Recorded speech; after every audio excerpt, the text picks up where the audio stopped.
Sanders hopes to be more competitive in South Carolina in 2020. North Charleston, SC.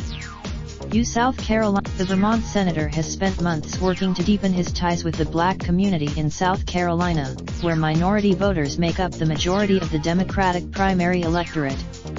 He returned to South before a mostly white crowd of more than 1,500. Sanders recounted the ways in which his 2016 campaign has influenced the current sprawling Democratic field, including pushes to expand the minimum wage and revamp health care options.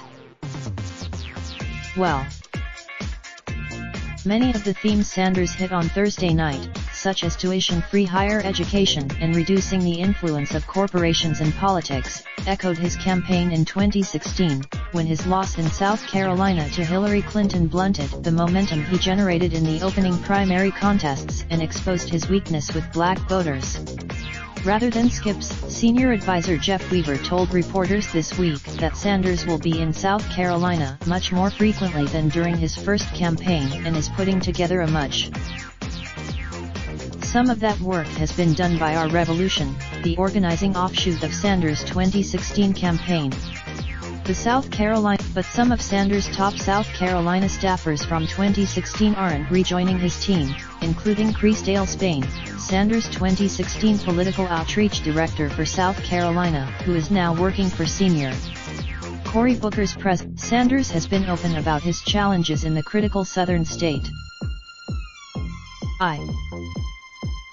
Appealing to minority voters is an area Sanders' 2020 campaign has worked to address overall, focusing pieces of his rollout on reminders of his civil rights past. One of his first in January, Sanders traveled to South Carolina for a Martin Luther King Jr. Day rally.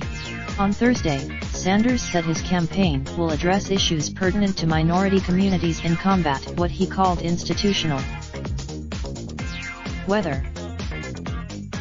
Some Democrats say Sanders, a self-proclaimed democratic socialist who advocates for sweeping government-backed programs, still faces an uphill climb in conservative-leaning South Carolina.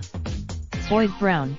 Sanders pushed back against the notion, telling the Associated Press that he felt his campaign has helped broaden minds, even in conservative states like South Carolina. On Thursday,